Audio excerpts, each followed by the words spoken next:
Welcome to education academy.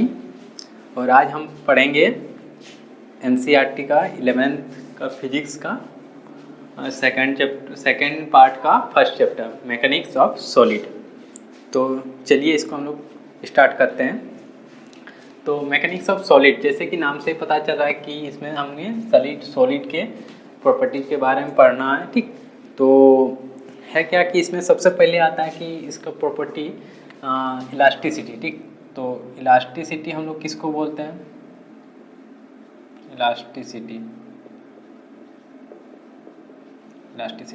Elasticity क्या होता है कि ये होता है कि प्रॉपर्टी, ये प्रॉपर्टी होता है क्या कि the property of a matter of a body by which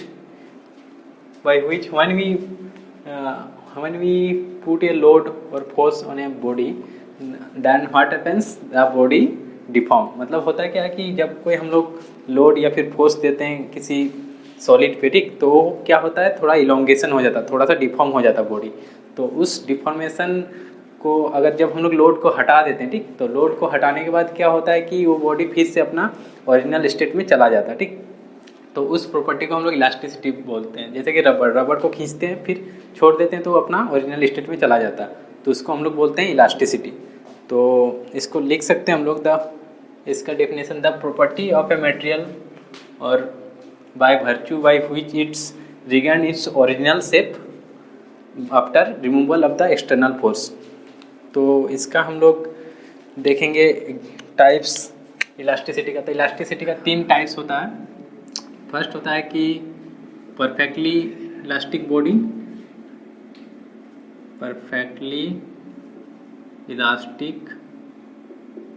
elastic body.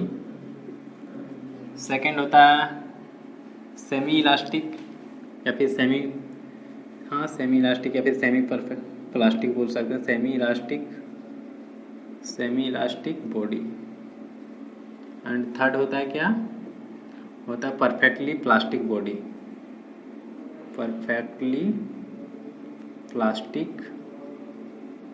Plastic body.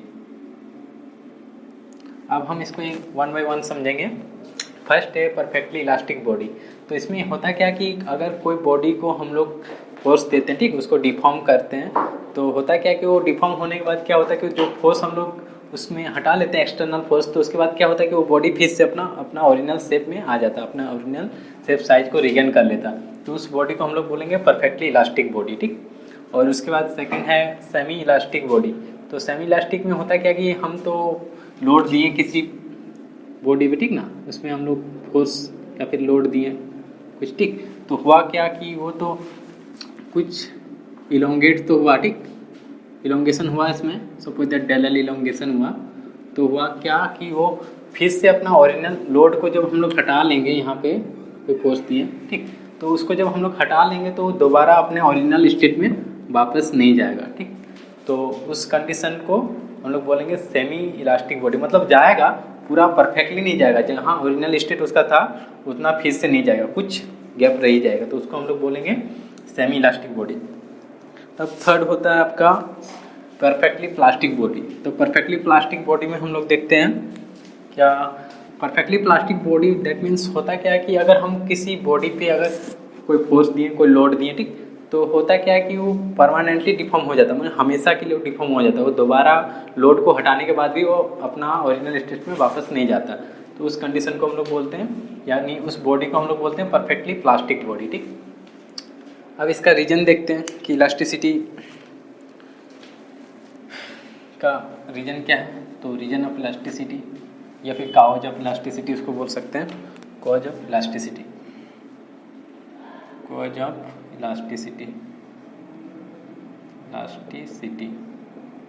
ठीक। तो इसको हम लोग एक ग्राफ से समझते हैं। ये आपका पोटेंशियल एनर्जी का ग्राफ है, potential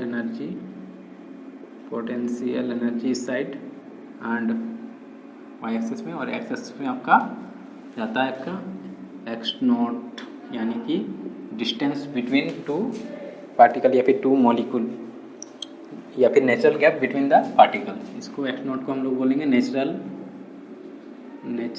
gap gap between particle. ठीक, अब इसमें होता क्या है कि पोटेंशियल एनर्जी इधर इंक्रीज कर रहा है, एक्स नॉट इधर इंक्रीज कर रहा है इंक्रीजिंग ऑर्डर में। अब हो क्या रहा है कि कोई भी पार्टिकल जो होता है उन लोग का गैप, कोई भी एटम में या फिर जो मॉलिक्यूल बना रहता है तो उस पार्टिकल के बीच में कुछ गैप होता है, तो वो गैप इसे हम उसको ऐसे समझ सकते हैं, ऐसे कंडीशन में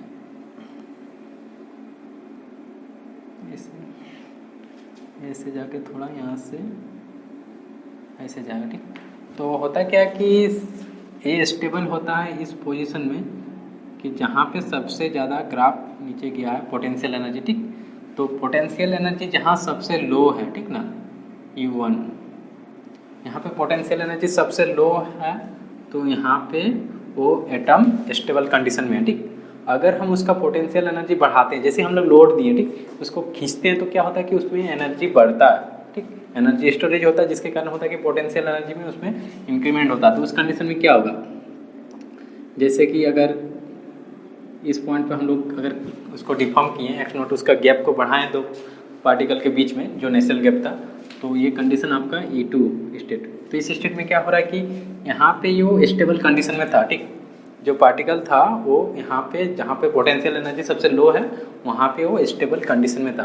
अब उसको हम यहाँ पे ले आए उसको, तो क्या चाहेगा, वो फिर से अपना इस पोजीशन में आना चाहेगा, जिस पोजीशन में था वो वहीं पे आएगा, तभी जाके वो स्टेबल रहेगा। ठीक, देन आफ्टर होता क्या कि अगर हम इसका एनर्जी लेवल जैसे कि कॉम्प्रेस किए, ठीक, कॉम्प्रेस किए तो फिर उसमें भी होता क्या कि कोई बॉडी को हम लोग हैवी लोड से कॉम्प्रेस कर रहे हैं। ठीक, तो होता क्या कि उसका एनर्जी स्टेट गैप क्या होगा, गैप बिटवीन दोनों पार्टिकल का मतलब कम हो जाएगा।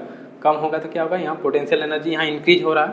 ठीक, तो इंक्रीज हो रहा है तो इस कंडीशन में भी यहाँ से चाहेगा कि नहीं, हम जहाँ पे थे अपना नेचुरल कंडीशन में फिर से हम जाना चाहते हैं। ठीक, तो जिसके कारण होता क्या कि ये रीजन होता है इलास्टिसिटी का। ठीक, अब आगे देखते हैं हम इसका।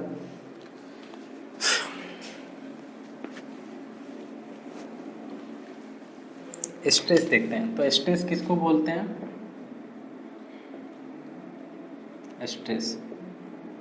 स्ट्रेस होता है आपका resisting force per unit area. Suppose that किसी बार पे, ठीक ना, इक्वल अमाउंट का फोर्स लग रहा है। ठीक, तो उस कंडीशन में होगा क्या, जो भी पर यूनिट एरिया पे यहाँ पे सपोज दैट ऐसा एरिया। ठीक, तो होगा क्या, ये तो हम लोग फोर्स अप्लाइड किए उसको डिफॉर्म करने के लिए, लेकिन उसका जो इंटरनल फोर्स है जो इस फोर्स को रजिस्ट कर रहा है, ठीक, उसके अंदर का मॉलिक्यूल के द्वारा, उस फोर्स को हम लोग बोलते हैं रेजिस्टिंग फोर्स। तो स्ट्रेस का क्या डिफिनेशन होगा, स्ट्रेस का डिफिनेशन होगा रेजिस्टिंग फोर्स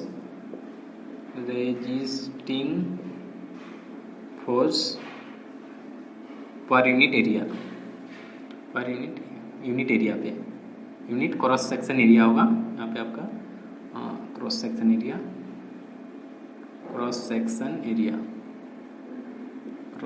एरिया, ठीक। तो पर यूनिट एरिया पे कितना स्ट्रेस रेजिस्टिंग फोर्स लग रहा है, या फिर इसको ऐसे भी लिख सकते हैं restoring force per unit area, restoring force per unit area, यानी इसको भी क्रॉस सेक्शन एरिया लिख सकते हैं, इसको भी क्रॉस सेक्शन एरिया भी लिखता है, क्रॉस सेक्शन एरिया, ठीक। तो ये होगा F resisting force divided by per unit cross section area, इसी से लिखते हैं।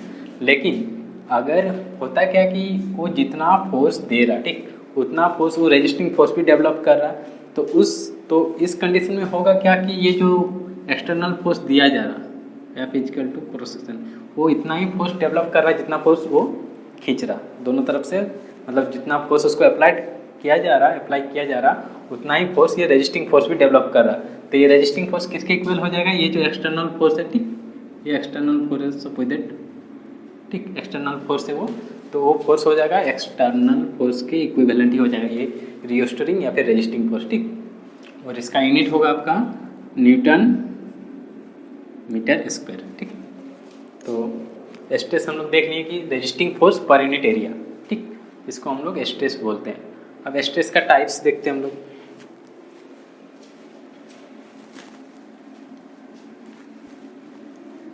Types of stress. अब स्ट्रेस का टाइप्स होता है, स्ट्रेस का टाइप है आपका एक नॉर्मल स्ट्रेस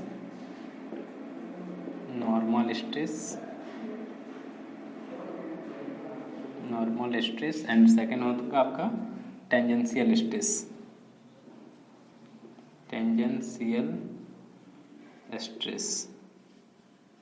ठीक, तो नॉर्मल स्ट्रेस जो बॉडी पे के नॉर्मल लगता है, तो नॉर्मल इसमें भी इसका भी दो टाइप्स हो, एक है आपका टेंसाइल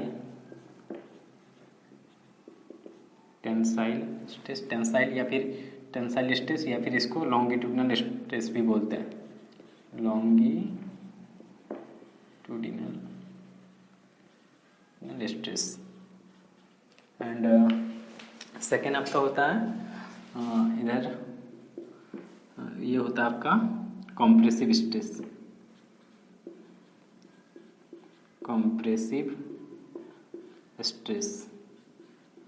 ठीक, तो हम समझते हैं अब टेंसाइल किसको बोलते हैं। टेंसाइल स्ट्रेस उसको बोलेंगे जो अगर इस कोई सिलिंड्रिकल बार है किसी मेटल का, अब इसको हम लोग दोनों तरफ इक्विवेलेंट अमाउंट का फोर्स से हम इसको स्ट्रेच कर रहे हैं, खींचने का कोशिश कर रहे हैं, तो उसको क्या बोलेंगे, लॉन्गिट्यूडिनल स्ट्रेस, या फिर उसको बोल सकते हैं हम टेंसाइल स्ट्रेस। ठीक, तो ये लग रहा है इसके बॉडी के नॉर्मल लग रहा है, इसीलिए उसको नॉर्मल फोर्स का टाइप्स में आया हुआ आपका टेंसाइल स्ट्रेस। और इसको हम लोग पॉजिटिव फोर्स भी बोल सकते हैं, खींचते हैं। और कॉम्प्रेसिव में क्या होता है कि कॉम्प्रेसिव में जैसे कि कोई बार है, ठीक, ये बार है सिलिंड्रिकल बार, अब इसमें होता क्या कि थोड़ा बड़ा बन गया, चलेगा ऐसे है, तो कॉम्प्रेसिव फोर्स में है क्या कि इसको कॉम्प्रेस किया जा रहा है। ठीक, तो इस कंडीशन में भी कुछ कॉम्प्रेस होगा, फिर वो अपना ओरिजिनल से रिगेन करेगा अपना प्रॉपर्टी के कारण। ठीक, एंड थर्ड होता है आपका यहाँ पे टेंजेंशियल स्ट्रेस। तो टेंजेंशियल स्ट्रेस का टाइप्स में आपका आ जाएगा, इसका एक ही टाइप होता है, वो होता है शियर स्ट्रेस।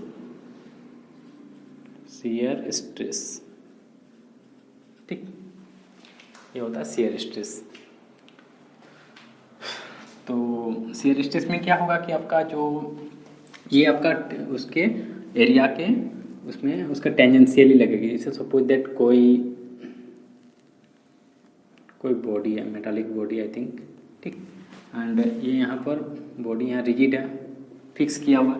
अब कोई फोर्स इसके ऊपर लग रहा है, इस एरिया पे टेंजेंशियली कोई फोर्स लग रहा है, तो इसके कारण क्या होगा कि ये बॉडी थोड़ा डिफॉर्म होना, कैसे, एंगुलर डिफॉर्म होगा। इस हिसाब से अगर ये वाला यहाँ चला जाएगा और तो यहाँ पे ये फाई डिफॉर्मेशन होगा। ठीक, जो फाई एंगल है, एंगुलर डिफॉर्मेशन इस टाइप का होगा। अगर ये फोर्स इधर दे रहा था, यहाँ ये जो रेस्टिंग है, तो इसके कारण इधर भी एक फोर्स लग रहा होगा ऑपोजिट में। ठीक, तो उस कारण होता क्या कि वो थोड़ा शियर हो जाता है, इस टाइप से टिल्ट हो जाता है, तो इसको हम लोग बोलते हैं शियर स्ट्रेस।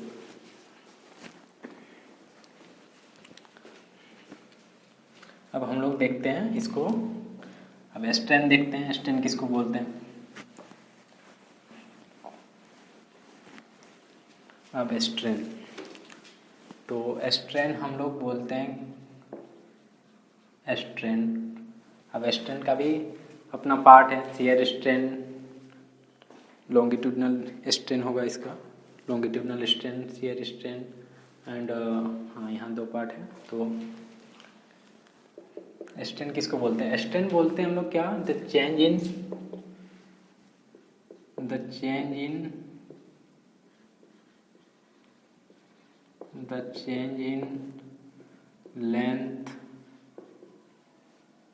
लेंथ एरिया, ठीक ना, एंड वॉल्यूम। ठीक, किसी में भी चेंजिंग जो आ रहा डिवाइडेड बाय जो ओरिजिनल इसका था, जैसे कि ओरिजिनल लेंथ, या तो फिर इसका जो एरिया होगा, ठीक, या फिर वॉल्यूम जो होगा उसका जो ओरिजिनल था। तो इसका भी हम लोग देते हैं द डेल चेंज, यानी कि इसको हम लोग इस टाइप से लिख सकते हैं, डेल एल बाई एल, क्या लेंथ में कितना चेंजिंग आया बाई ओरिजिनल लेंथ, या फिर इसको ये एरिया में कितना चेंज आया divided by original area. And third होता है क्या, वॉल्यूमेट्रिक स्ट्रेन हो जाएगा डेल वी बाई वी, यानी कि कितना वॉल्यूम में चेंज आया बाई वी, ठीक। और ये पॉजिटिव या नेगेटिव उसके ऊपर डिपेंड करेगा कि ये बहुत पॉजिटिव और नेगेटिव दोनों ही हो सकता है, वो डिपेंड करेगा। अगर इलोंगेट कर रहे हैं तो पॉजिटिव चेंज आ रहा लेंथ में, अगर कंप्रेस कर रहे हैं तो नेगेटिव चेंज आ रहा, तो उसके ऊपर डिपेंड करेगा कि उसमें क्या चीज़ आ रहा। आगे फिर देखते हैं हम लोग, हुक्स लॉ। तो हुक्स लॉ क्या कहता है, अप टू इलास्टिक लिमिट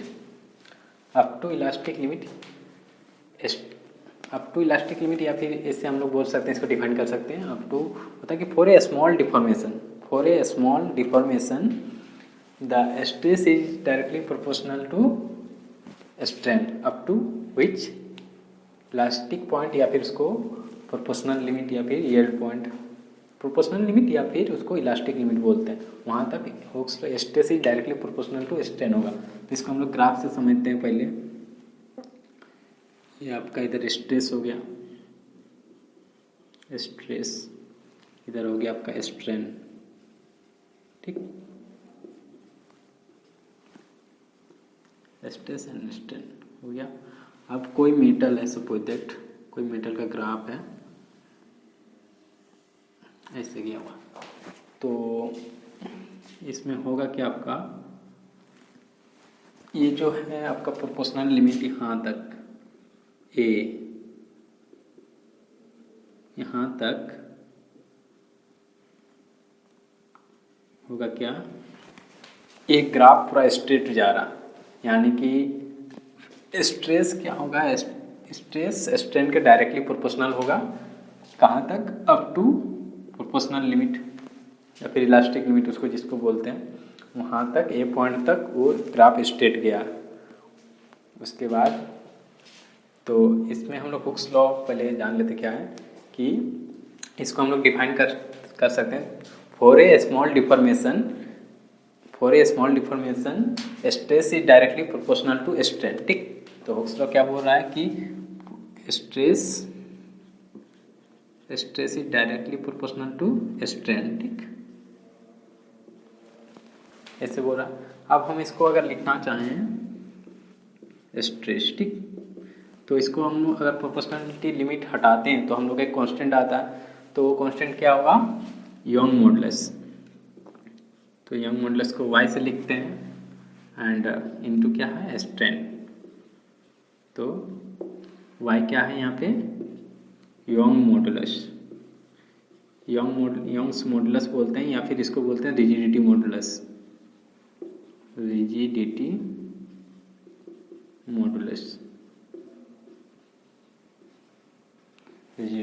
ये क्या है, कांस्टेंट है।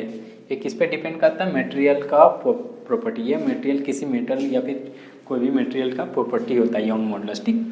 तो ये हमारा एक फार्मूला आया, stress equal to Young modulus into strain, ठीक। ये तो काफ़ी इम्पोर्टेंट लॉ है, Hooke's law. And then after हम लोग आगे देखते हैं।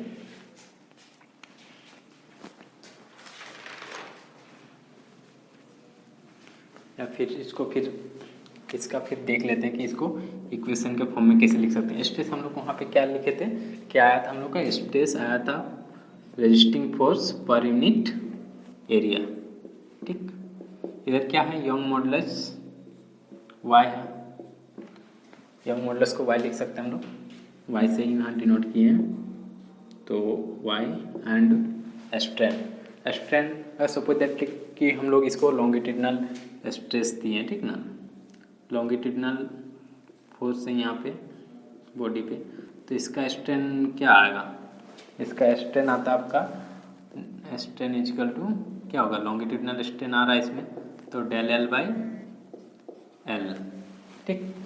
तो इसको हम लोग क्या लिख सकते हैं, डेल एल बाई एल, एक हुआ आपका फार्मूला।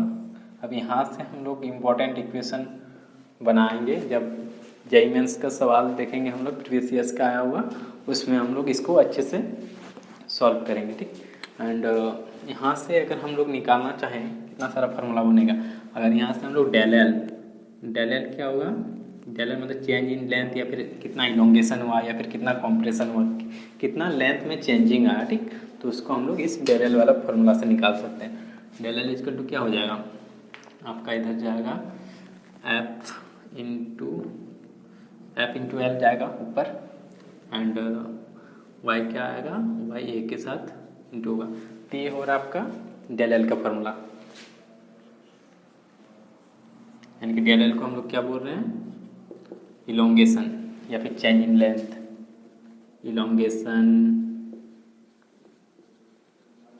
या फिर इसको डिफॉर्मेशन भी बोलते हैं, और फिर चेंज इन लेंथ भी बोल सकते हैं इसको, change in length, change in length, ठीक। तो आगे हम लोग नेक्स्ट क्लास में प्रीवियस ईयर्स का क्वेश्चन भी देखेंगे, प्लस कुछ और कॉन्सेप्ट, न्यू कॉन्सेप्ट को हम लोग देखेंगे, ठीक। तो आज के लिए इतना ही।